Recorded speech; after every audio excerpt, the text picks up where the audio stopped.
Morning, everyone. Welcome to Walkin with HQ, the best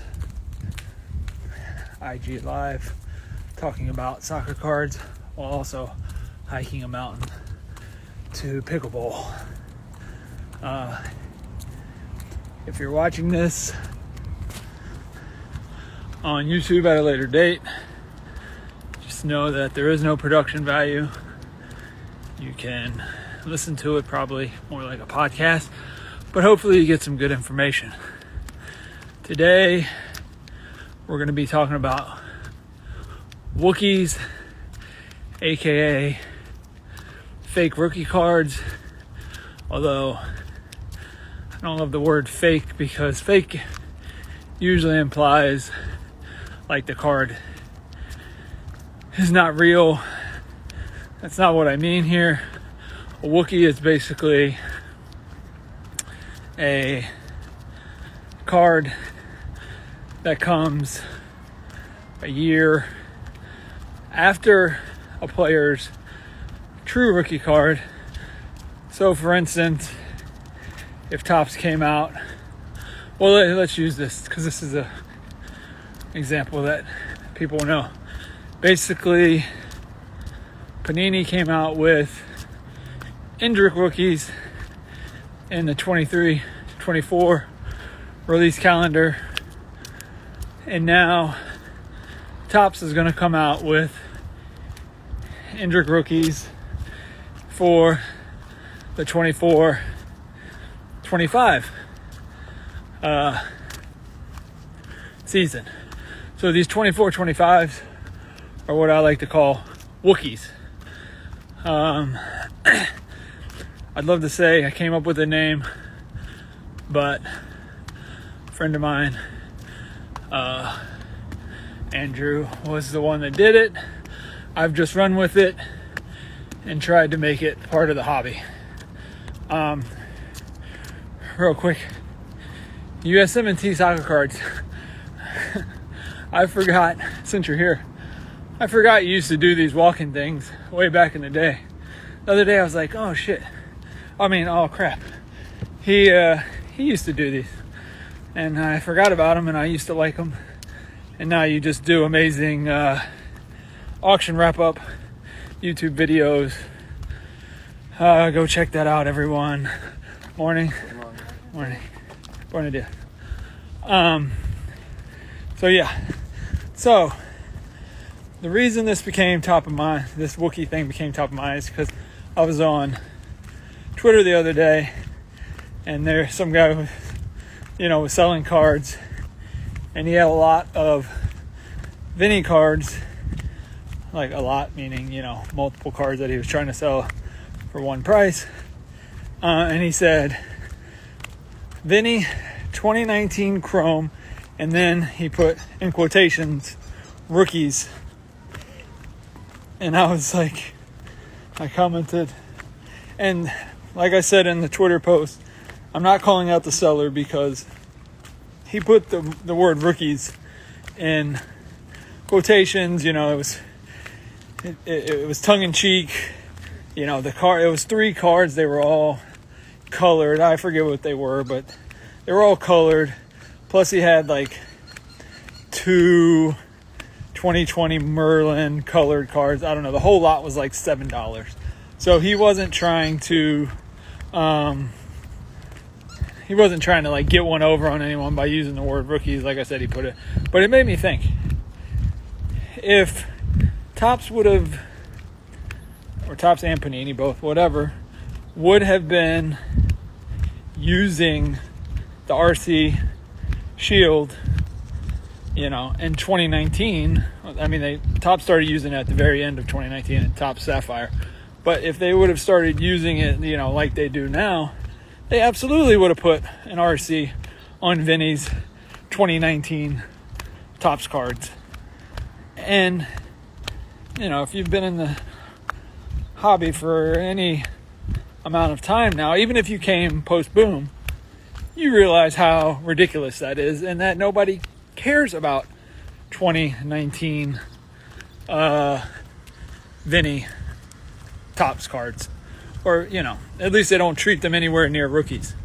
So like, I looked up, what his 2019 Topps Chrome sells for in comparison to his 2018 Optics, for like the same numbered, I looked up, I think, like the of 99s, and the stuff fluctuates, but I would say, on average it sells for, let's call it like 1/10 to 1/15. So the 2019s sell for like 1/10 to 1/15 of the 2018s.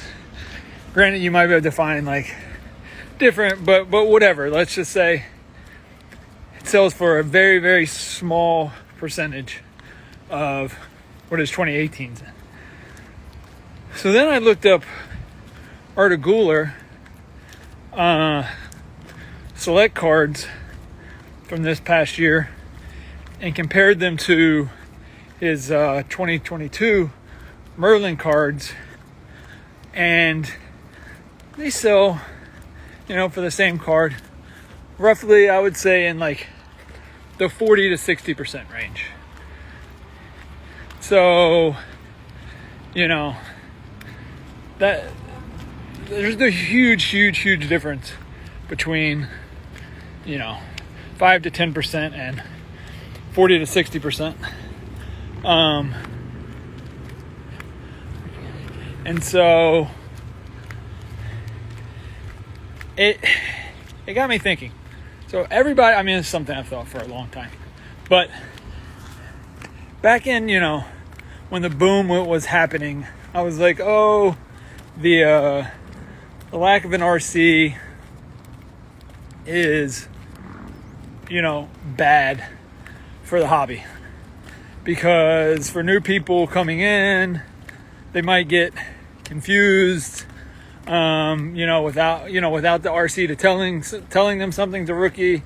There's like a learning curve, and when you're going through new adoption, no matter what it is, cards or anything else, the more confusion, the worse. You want it to be as easy as possible, and it wasn't easy. So then they start using the RC, and now that they clearly don't respect each other's RCs, it's almost just as confusing, and maybe even worse in the other direction. And so that stinks. And as I've long said, my biggest, or what I consider the biggest, or definitely one of the biggest problems with soccer cards, is that there isn't a go-to rookie card like there is in the other sports. Like in other sports, if you're in the sport, like if you want to prospect on a person, in basketball, for instance, you go to Prism. Baseball, you go to like a Bowman Chrome First or a Topps Chrome Rookie. Football, Prism. Obviously, that's going to change with licensing changes, but you get the idea.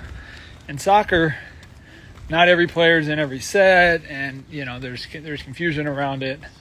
And then when you add on top of it, these companies just putting rookie logos on everything, it just doesn't help. But ultimately, it's on us, meaning us the consumers, us the buyers, to basically ignore the Wookies, the bad rookies. I guess maybe that's the term I should use, bad rookies, not fake rookies. But anyway, it's ultimately on us to ignore the Wookies, and that will drive the prices when we do get, a limited true rookie card. Like Endrick ended up getting a bunch, but not nearly as many as he'll have now. Estavio's a pretty good one. He didn't get many at all. Although Panini's not done with him yet. But I'll be very interested to see if Topps thinks they can get away with putting an RC on a guy that comes 2 years after the fact, or 2 seasons, whatever. That would be utterly ridiculous. But at this point, who knows what's going to happen? Wookies help the breakers way too much. I agree. And ultimately, the reason that people won't discount the Wookies is because there's so many people in this hobby right now that are just breaking, aka gambling, and they just want to get money back. But what I don't really understand is, why are people buying the Wookies? And I guess the best I can come up with is that even though they're not a ton cheaper, they are cheaper than the actual true rookie cards, and people just want to get in as cheap as possible. Although I think, if you're paying 50% for a Wookiee and that player takes off, you're going to be much better owning the true rookie, as far as like a percentage gain, potential percentage gain. So I get why people, sell Wookies and pass it off as Wookies and try to hype up Wookies, whether it be breakers or people that hit a Wookiee, whether it be in a break or a personal, whatever. But I don't get why people buy Wookies. So if you're a Wookiee buyer, you're definitely part of the problem, and I don't know why you do it.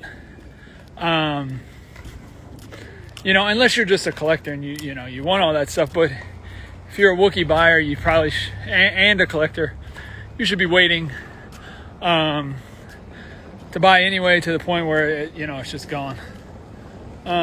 Still not worth it. Yeah, exactly. So it's not worth it. Like if you want to prospect, get the true rookie. I think it's going to work out in the end way longer. Aren't we going to get to a place where the Chrome rookie is the go-to? Well, not everybody gets a Chrome rookie. So if it ever gets to the point where everyone gets a Chrome rookie, but then is it a Chrome rookie or is it the Sapphire rookie? And then once Topps gets other licenses, how does that work out? Like if because there's already a Chrome Bundy and a Chrome UCL. There's probably going to be a Chrome EPL.